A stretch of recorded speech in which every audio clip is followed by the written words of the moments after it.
There comes a moment in life, often quietly and without warning, when the dynamic between you and your children begins to shift. Maybe it's the day they ignore your advice, or the first time they roll their eyes when you speak. At first you brush it off, but slowly it starts to sting. You raised them. You sacrificed for them. And now it feels like your words carry less weight. That hurts. But getting upset rarely helps. What does help is a calm strength, the kind that speaks without shouting, the kind that reminds them, gently but clearly, that you still matter. Because respect isn't about raising your voice. It's about raising your presence. If you're here right now, I'm guessing something inside you knows this feeling, that quiet ache. When the kids you raised, the ones who once hung on your every word, now seem distracted or even distant. Maybe they rush through your conversations, maybe they forget to call, or maybe they just don't ask for your advice anymore. And honestly, that can make you feel invisible. Like the years you gave so freely are being forgotten. But here's the truth. Respect does not come from reminders, it comes from presence. It comes from the way you carry yourself now. Today, we're going to talk about how to get back what you deserve, not by force, but by reconnecting with your quiet strength. Let's talk about something hard to admit. Sometimes it's not just our children changing. Sometimes we've changed too. Over the years, we've made compromises. We stayed quiet when we should have spoken up. We gave more than we could, hoping to keep the peace. And maybe, just maybe, we let some things slide because we didn't want to rock the boat. But slowly, those small choices add up, and one day, you realize they expect you to always say yes, to always give in, to stay silent. It's painful. It's frustrating. But here's the good news. You don't have to stay stuck there. With the right mindset and a few important shifts, you can reset that dynamic. You can teach them, gently but firmly, how you deserve to be treated. The first, stop chasing their approval. Let's talk about something a lot of parents struggle with, especially as they get older. It's the urge to win back their children's attention by constantly trying to please them. You might find yourself saying yes when you want to say no. You might go out of your way to accommodate their schedule, their plans, and their needs, even when it leaves you feeling drained. And why? Because deep down you're hoping that all this effort will earn you their appreciation. That maybe, just maybe, they'll finally notice all that you're doing and say, "Thanks, Mom," or "I appreciate you, Dad." But often, it doesn't happen, and the more you try to win them over, the more they seem to pull away. Let me tell you about Margaret. She was always a strong, independent woman, ran her own business, and made her own choices. But after her husband passed and her kids started building their own lives, she began bending over backward to stay close to them. She changed her schedule around theirs. She avoided giving her opinions. She let them make decisions for her even when she disagreed. When I asked her why, she said, "I just want to keep the family together." But here's what happened. Instead of bringing them closer, it created distance. Her children started seeing her not as the wise, grounded mother they once knew, but as someone who would always say yes, someone who didn't need to be taken seriously. And that broke her heart. Here's the hard truth. The more you chase someone's approval, the more they learn to take you for granted. It's not about them being bad people, it's human nature. When you give up your voice to keep peace, you send the message that your needs don't matter. And when people believe your needs don't matter, they start acting like you don't either. So how do you change that? You start by getting honest with yourself. Ask, where have I been saying yes when I wanted to say no? Then take one small step. It doesn't have to be a big confrontation. It might just be saying, actually, that time doesn't work for me, or I'd rather not do that today. It might be letting them handle their issue instead of stepping in immediately. Small boundaries, small shifts. But they add up. And here's the beautiful thing. When you begin to respect yourself, others take notice. They may not say anything at first. They may even push back a little. But over time, they'll feel the shift. They'll start seeing you differently. Not as someone desperate to be included, but as someone who values their own time, their energy, and their worth. You don't need to earn their love by overgiving. You already earned it a long time ago. Now it's time to remember your value and stop chasing their approval, because real respect doesn't come from sacrifice. It comes from self-respect. The second, don't argue, lead by example. Let's be honest, when someone disrespects you, especially your children, your first reaction might be to fight back. You want to raise your voice, defend yourself, and remind them who you are and what you've done. And that's a natural response. But here's the thing. Arguing rarely leads to respect. It usually leads to more distance, more frustration, and more pain. Think about it. When was the last time you truly earned someone's respect by yelling at them or by listing your sacrifices? Probably never. Respect doesn't grow in the middle of a shouting match. It grows in silence, in presence, in how you carry yourself even when things get tough.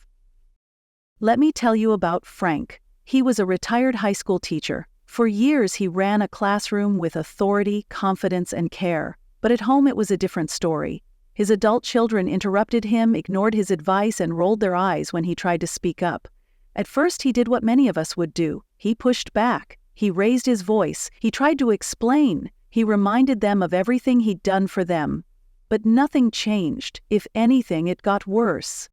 Then one day Frank tried something different. He stopped fighting to be heard. Instead, he focused on how he showed up. He listened more. He responded calmly. He chose his words carefully and only spoke when it truly mattered. And slowly, without saying a word about it, things began to shift. His children stopped interrupting. They started asking for his opinion again. Why?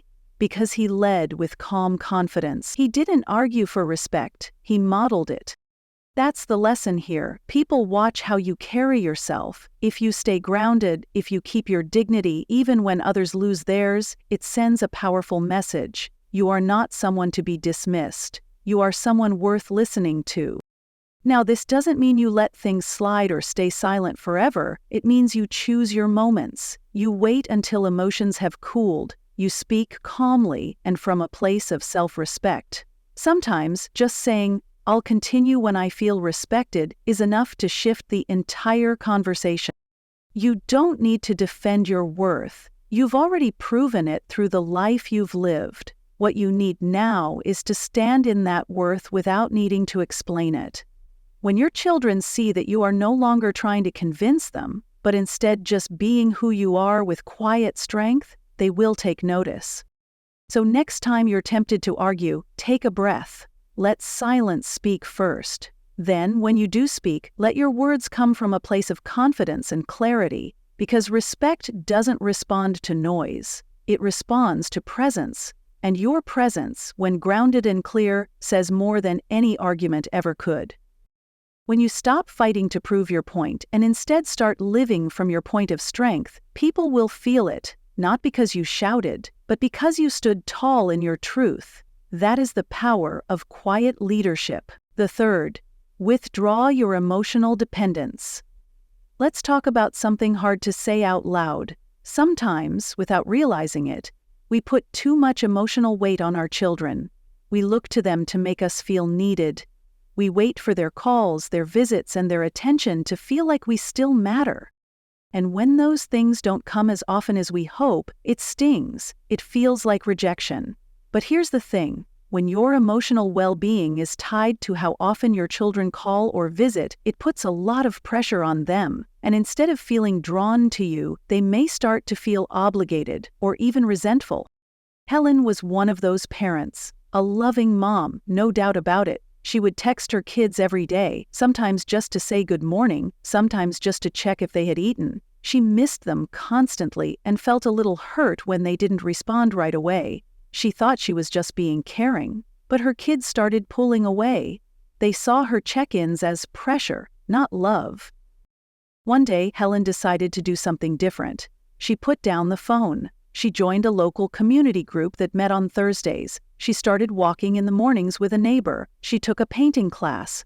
At first, it felt strange not reaching out, but slowly she noticed something surprising. Her kids started calling her. They began asking how she was doing. One even said, "You seem happy lately, Mom," and she was. That's the lesson. When you begin to fill your emotional cup, others are naturally drawn to you. You stop being a source of guilt or obligation and become someone inspiring, confident, and full of life.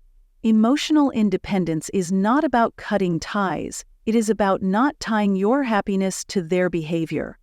It means finding joy, purpose, and connection outside of that relationship so that when your children do show up, it's a bonus, not a requirement.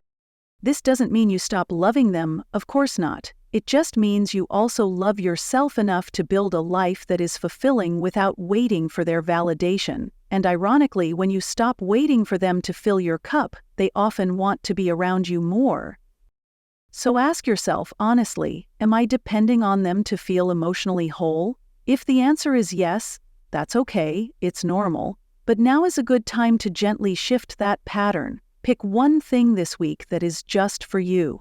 Maybe it is reconnecting with an old friend, maybe it is signing up for a class or volunteering. Whatever it is, let it be something that fills you up from the inside out.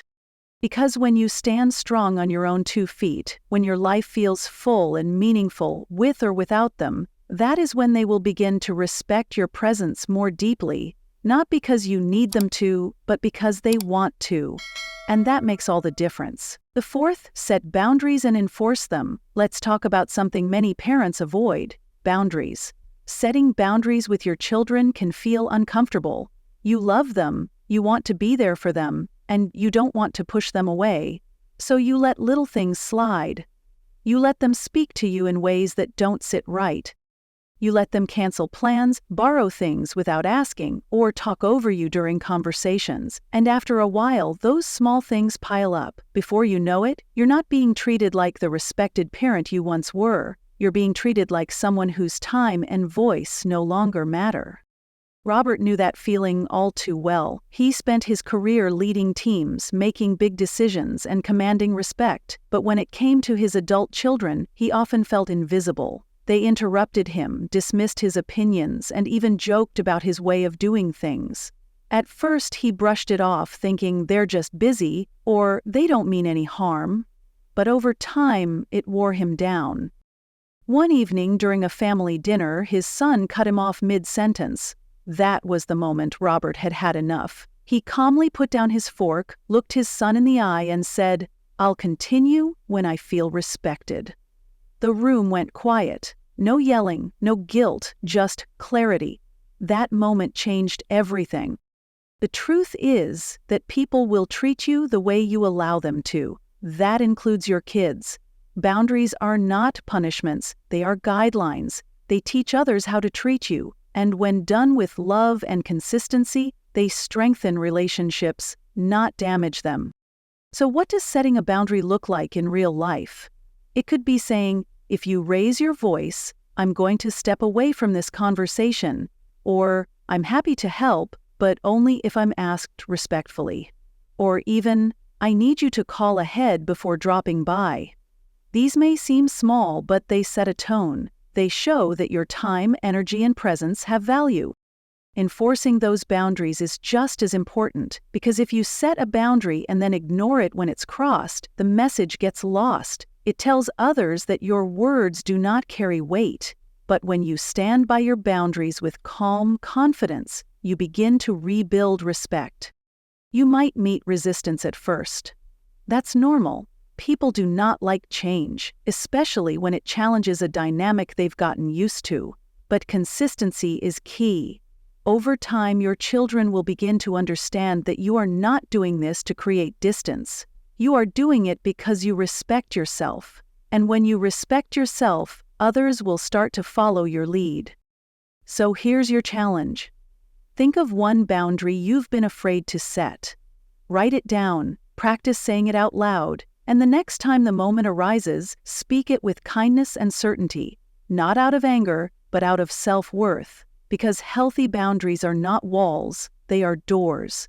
And they open up better communication, deeper respect, and stronger relationships. The fifth, stop giving without appreciation. Let's talk about giving. As parents, we give without thinking. We give our time, our money, our energy. We rearrange our lives to help our children, often without being asked. And for the most part, we do it out of love.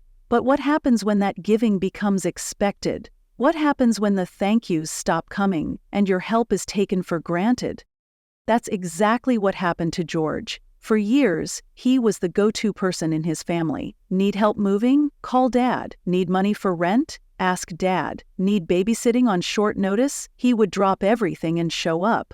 But over time, something shifted. His kids stopped asking. They started expecting. And when he was not available, they got upset. Not disappointed, upset, as if he owed them his time. That was the moment George realized something had to change.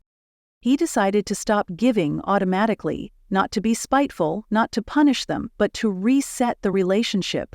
The next time one of his kids asked for help, he took a moment. He asked himself, "Do I want to do this? Is it appreciated?" And sometimes he still said yes, but other times he politely declined.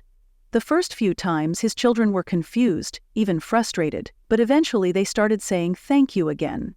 They started asking instead of assuming, and most importantly, they started appreciating him more. You see, giving should always be a choice, not an obligation. When people start expecting your help without gratitude, it changes the dynamic. You go from being generous to being taken for granted, and that's not good for you or them. Because when people don't have to work for something, they often stop valuing it.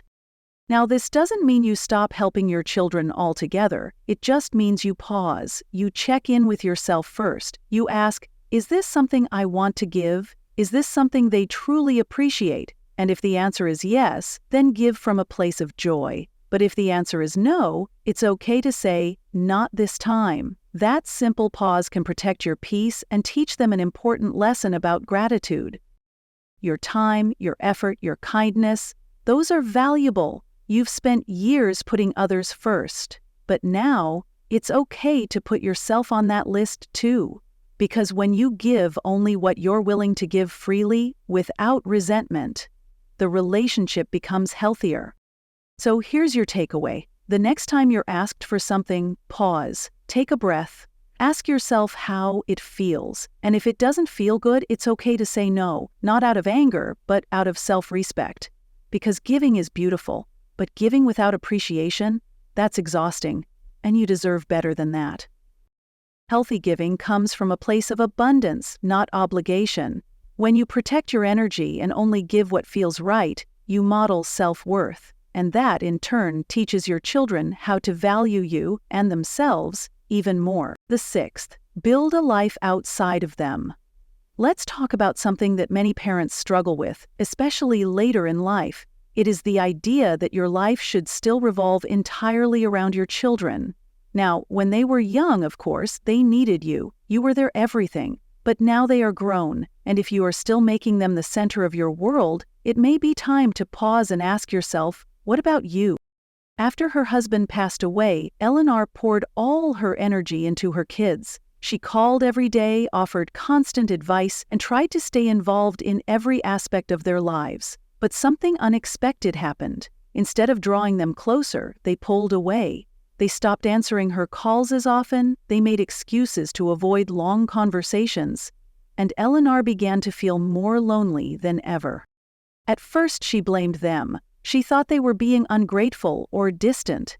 But then she had a realization. She had stopped living her own life.